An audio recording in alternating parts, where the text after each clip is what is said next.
At precisely 5:32 p.m. on September 12, 1945, the sun dipped low behind the jagged ruins of Yokohama. Once a proud port city, it now lay in ashes. Wooden homes reduced to splinters, steel beams twisted like broken bones, and the air still carrying the acrid sting of charred timber. Amid this wasteland, a strange sight unfolded. A group of American soldiers crouched together around a makeshift table fashioned from rubble. Their uniforms were dusted with soot, their helmets resting loosely beside them. In the middle sat a lopsided chocolate cake, its frosting uneven, candles trembling in the breeze that whistled through shattered windows. And gathered nearby, wide-eyed, were Japanese civilians, women clutching children, old men leaning on canes, staring in disbelief as these foreign occupiers lit the candles and sang softly, not in triumph but in celebration of a birthday. U.S. Signal Corps photo, Sept 1945. For the people of Yokohama, the moment was surreal. For years, propaganda had painted the Americans as monsters, giants with claws, demons who would ravage and destroy without mercy.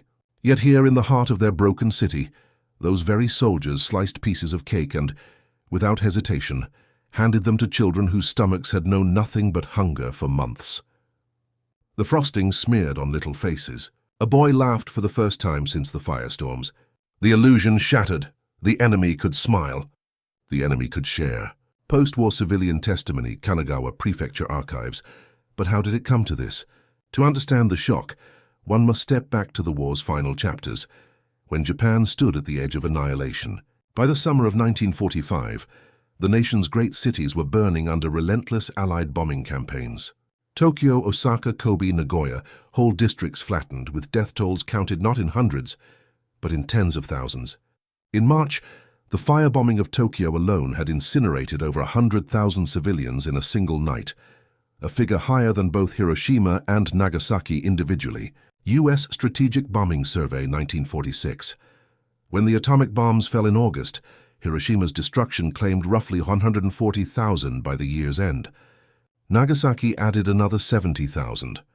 In the space of 3 weeks, a proud empire was brought to its knees.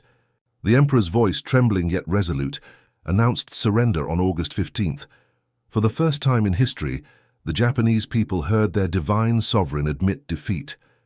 Silence spread across the nation, a silence broken only by the crackle of radios and the sobbing of families who could not believe what they had heard. NHK broadcast recording, August 15, 1945. Into this silence marched the Americans.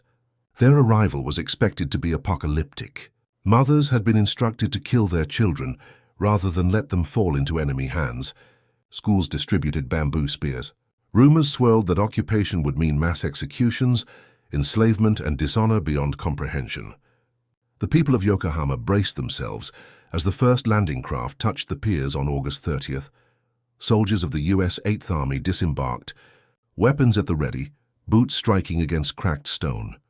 Yet instead of unleashing terror, they carried boxes filled with medical supplies, flour, canned meat, and cigarettes. 8th Army Logog 1945. Still suspicion ran deep. Civilians watched from shadows, expecting betrayal. To them, the Americans were not liberators but conquerors, their jeeps snarling through ruined streets like beasts of steel. Families huddled in cellars, eyes darting at every knock on the door. Some women hid their daughters, convinced atrocities would follow. And yet, gradually, the image began to fracture. Soldiers paused to give candy to children. Medics treated wounds without demanding anything in return. Priests and monks were allowed to hold services undisturbed. Slowly, painfully, fear gave way to cautious curiosity. Civilian Diary, Yokohama, Sept 1945. The birthday cake was not part of a grand strategy. It was an accident of humanity. A young corporal from Kansas had received a package from home. Inside was a cake mix, carefully wrapped by his mother, with a note scrawled across the box. For when you need a piece of home. He shared it with his squad. But when they noticed the hollow eyes of children peering from behind collapsed walls, the soldiers made a choice. They called the kids over, sliced the cake unevenly, and offered it freely. The civilians froze, unable to reconcile this gesture with years of indoctrination. For them, it was as if the universe had shifted. Letter home, U.S. Army Corporal J.R. Sept 1945. Behind this moment of quiet generosity lay a deeper tension. Japan's cities were starving. Transportation networks lay shattered. Farmland had been bombed to craters. Fishing fleets sunk. By September, an estimated 10 million civilians faced food shortages severe enough to risk famine. U.S. planners were aware, without intervention, the surrender might unravel into chaos. General Douglas MacArthur, now Supreme Commander for the Allied powers, ordered immediate shipments of wheat, rice, and powdered milk to stabilize the nation. SCAP Directive, Sept. 1945. But while policies moved through channels of power, on the ground it was often the ordinary soldier's decision, whether to share rations, whether to give chocolate, whether to offer cake, that shaped perception. For civilians, the shift was not immediate. Trust required time. One child might accept a candy bar today, while his mother still muttered warnings of poison. An old man might bow in gratitude for a cigarette, yet whisper prayers of caution that night. And still, day by day, the wall cracked. Americans were not demons. They were men, weary from years of war, longing for the comforts of home, some no older than the very Japanese boys who scavenged the ruins. Oral History, Yokohama University, 1970. Yet beneath this fragile humanity, deeper questions simmered.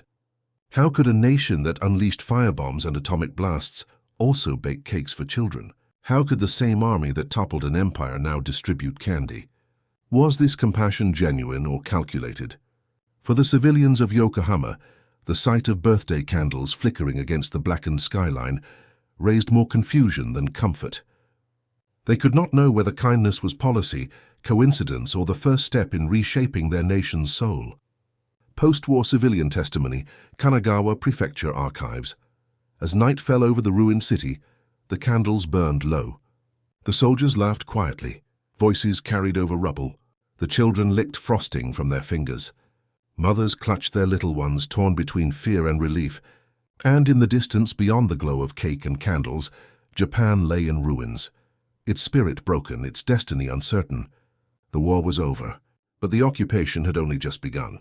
And the true secret behind why the enemy shared cake in the ashes of a destroyed empire was still waiting to be revealed.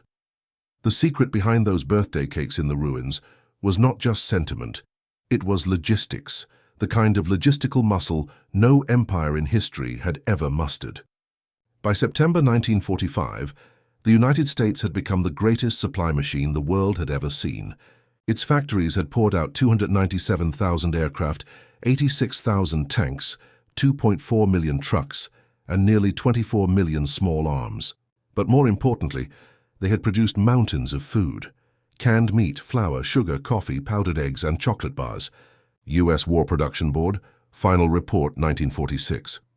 In a war where Japan could no longer feed its own population, the Americans arrived not only with rifles, but with kitchens, bakeries, and convoys capable of feeding entire nations. That was the hidden advantage civilians first glimpsed in the glow of birthday candles. The U.S. Army Quartermaster Corps had perfected the art of nourishment under fire. They had experimented with C rations, K rations, and 10-in-1 packs, each designed to keep men fed, whether in a foxhole, a tank, or a bomber at 25,000 feet.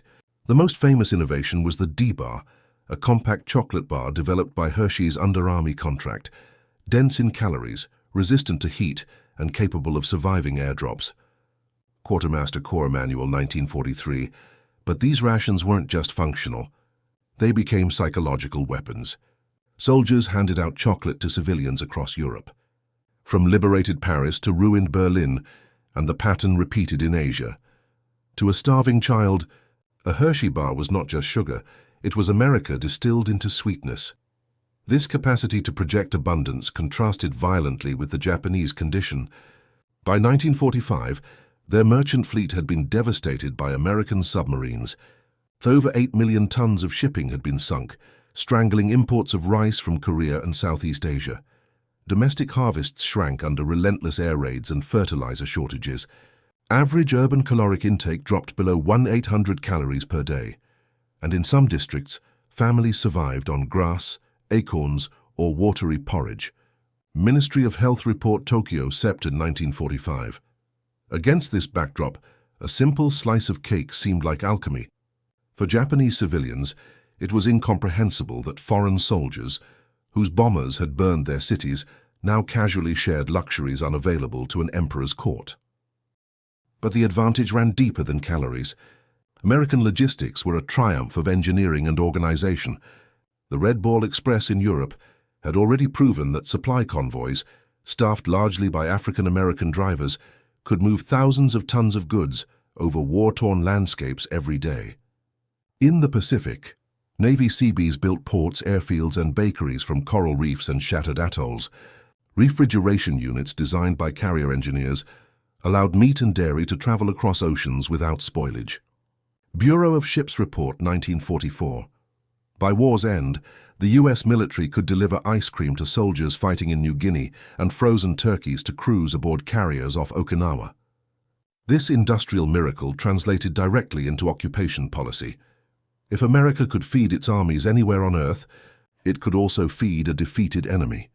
One battle in particular revealed this logistical edge, not a clash of tanks or bombers, but a confrontation with starvation itself. On September 27, 1945, only weeks into the occupation, U.S. Army convoys rolled into Yokohama carrying the first shipments of relief food. These were not symbolic. Each truck carried hundreds of 100-pound sacks of flour, crates of powdered milk, and canned rations intended to stabilize a desperate population. The convoy was commanded by Colonel Frank Sackton, a logistics officer whose career had been spent not on battlefields but in warehouses and docks. Hescap Supply Report, Sept. 1945. Yet in this moment, his mission was as decisive as any general's charge. The scene played out like a battle against hunger. Streets once filled with rubble now thrummed with the roar of GMC CCKW trucks, the iconic deuce-and-a-half workhorse of American supply lines, capable of carrying 5,000 pounds of cargo over rough terrain. Technical Manual TM 9801, 1944. Civilians lined the roads, gaunt faces staring in silence as sacks were offloaded into makeshift distribution centers. Some cheered quietly. Others bowed. Still, suspicion lingered. Was this food poisoned? Was it a trick? Soldiers stood guard, rifles slung low, but their real weapons were tins of Spam and sacks of wheat. Within days, bakeries in Yokohama were grinding American flour into loaves, and powdered milk was mixed to feed malnourished children. Civilian Relief Log, Kanagawa Prefecture, Okti, 1945. The Japanese response was a blend of awe and humiliation. For centuries, rice had been the heart of national identity, sacred, tied to Shinto rituals and imperial power. Now, in a twist of history, the bread baked from American wheat became the daily sustenance of millions. A Japanese diarist recorded his unease. To eat bread is to surrender, but to refuse it is to starve. Civilian Diary, Yokohama, Osti, 1945. The symbolism cut deep. The conqueror did not merely defeat Japan militarily, it fed Japan into survival. American engineers and inventors remained invisible heroes of this struggle. Without refrigeration units, convoys, and packaging science, relief food could not have reached civilians. Without Hershey's chemists, there would be no chocolate bars to hand out. Without General Motors' Detroit Arsenal producing trucks, there would be no convoys rolling through ruined streets. Detroit Arsenal Production Report, 1945. The true shock for civilians was not simply that Americans shared cake, it was that they could. The infrastructure of abundance stood in stark contrast to the scarcity of a nation that had staked its fate on empire, only to find itself unable to feed its people. Enemy disbelief lingered in captured testimonies. One Japanese officer, interviewed weeks after surrender, admitted, dramatized composite, "We believed the Americans would take what little we had left. Instead, they bring food. It is more terrifying than bombs. Bombs destroy bodies. Food destroys hatred." U.S. Strategic Bombing Survey interrogation transcript, Chang 46. His words reflected a dawning realization. The war was not only lost on the battlefield, but also in the kitchens and warehouses where America's industrial giants had forged an empire of supply. The decisive Battle of Yokohama was not marked by casualty figures, but by calories delivered. Over 2,000 tons of relief supplies entered the city within the first month, stabilizing the population and averting mass starvation. SCAP Nutrition Report, 1945. For soldiers, this was routine. For civilians, it was revelation, and as birthday candles flickered in ruins, it became clear that America's hidden weapon was not only firepower, but the ability to project abundance in a land stripped bare. The contrast could not have been sharper. Japan had relied on spiritual resilience, urging citizens to endure hunger as sacrifice for the emperor. America countered with pragmatism, offering bread, milk, and candy. In the end, ideology bent before logistics, but this was only the beginning. For while relief convoys saved lives in 1945, the long-term consequences of American abundance, on morale, on politics, on the very soul of a defeated nation, were only beginning to unfold. And as the ruins of Yokohama echoed with the strange laughter of children eating American chocolate, another truth emerged. This was not charity alone, it was strategy. A strategy whose deeper psychological impact, reaching far beyond hunger, would reshape the future of Japan itself.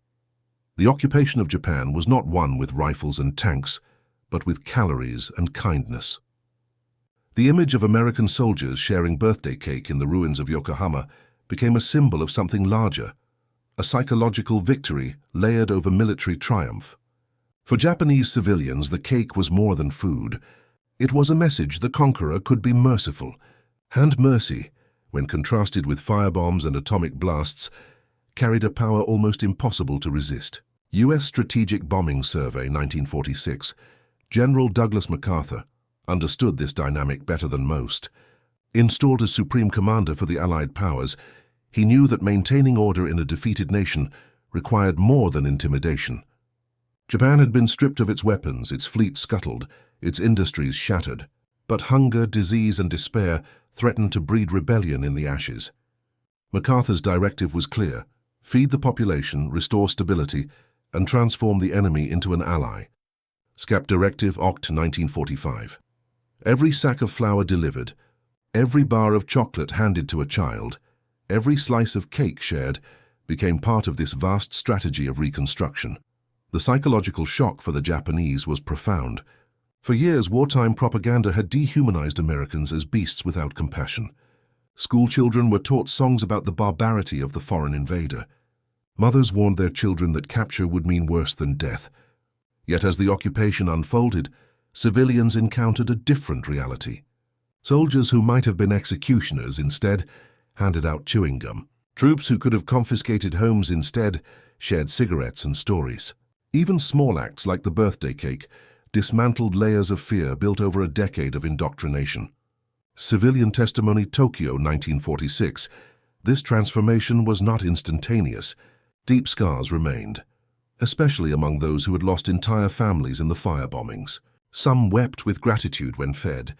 Others spat in silence, unable to reconcile the kindness of soldiers with the devastation caused by their bombs.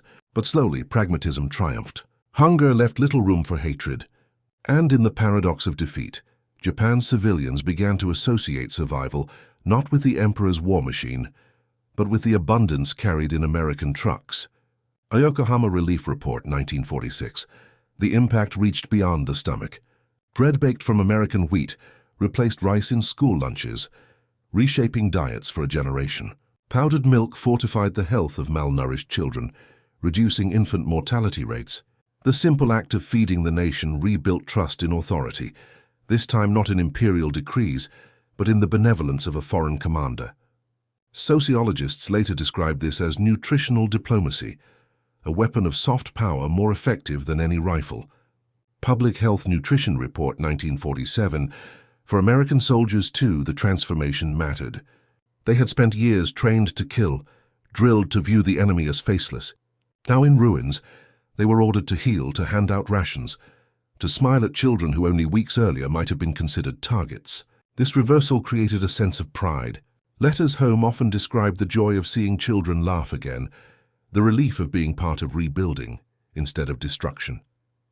One soldier wrote, dramatized composite.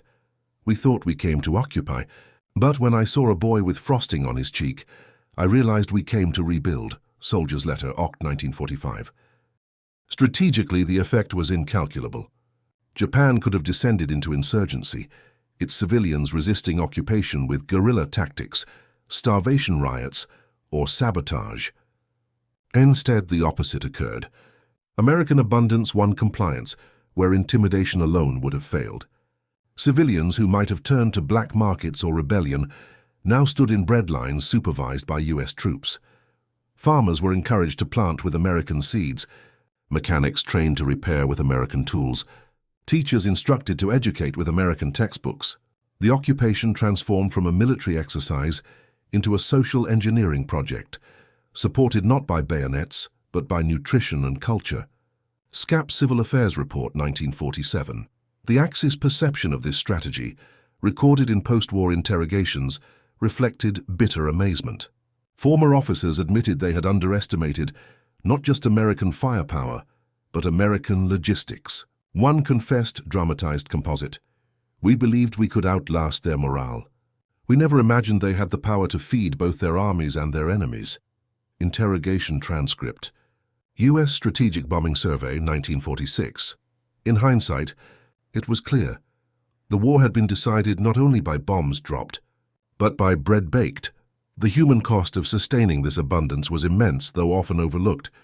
Engineers in Detroit had worked 12-hour shifts for years to churn out trucks. Women in Midwestern factories packed rations at breakneck pace. Chemists at Hershey's perfected recipes under tight deadlines. Refrigeration experts at Carrier redesigned shipping containers. None carried rifles, yet their labor ensured that in the rubble of Yokohama, a child could taste chocolate. War Production Board, Final Report 1946. It was a reminder that modern war is fought not just by soldiers, but by nations mobilized down to the last engineer, baker, and mechanic. The legacy of these moments stretched far beyond the occupation. In the early Cold War, Japan became America's ally, a bulwark against communist expansion in Asia. Historians often cite political reforms, democratization, and economic rebuilding. Yet underneath these transformations lay the simple memory of survival. Millions of Japanese who lived not because of ideology, but because American logistics fed them through the winter of 1945. State Department analysis. 1952. The symbolism of food as power echoed decades later. In Korea and Vietnam, even in the Gulf War, U.S. forces recognized that winning hearts and minds required more than bullets. Convoys carried not only ammunition but also food aid. Soldiers learned that a chocolate bar handed to a child could change perceptions faster than propaganda broadcasts. The birthday cake in Yokohama was not an isolated event. It was a prototype of modern military humanitarianism, where the line between conqueror and caretaker blurs in the smoke of war's aftermath. For the Japanese, the memory endured quietly. In post-war memoirs, survivors often described their first taste of bread or chocolate as a turning point. It was not forgiveness nor absolution, but the beginning of coexistence. In schools, children sang songs of peace while eating American wheat bread. In homes, mothers recalled the strange sweetness of foreign sugar after years of bitterness. And in Yokohama, stories of the birthday cake passed from parent to child, not as myth but as lived truth. Civilian oral history, Kanagawa Prefecture, 1965. By the time the occupation ended in 1952, Japan had been remade. Its cities rebuilt, its economy rising, its people no longer enemies but partners. Yet at the heart of this transformation lay moments of humanity carved from rubble. The empire had fallen, but in its ruins a boy had once licked frosting from his fingers, given freely by the hands of the enemy. In the end, the lesson was stark. Firepower could win a war, but food could win a peace. Engineers and bakers, just as much as generals and admirals, determined the fate of nations. As one American officer later reflected, dramatized composite, "We conquered with bombs, but we rebuilt with bread." And in the ruins of Yokohama, a cake lit by candles did more to end the war than any weapon we ever built. U.S. Army Oral History Project, SI-58, and so the image lingers, candles flickering against a shattered skyline, chocolate frosting melting in the hands of children, laughter piercing the silence of defeat. It was not triumph nor surrender, but something altogether new, the fragile birth of trust between enemies. In modern war, connection outweighs firepower, and abundance defeats despair.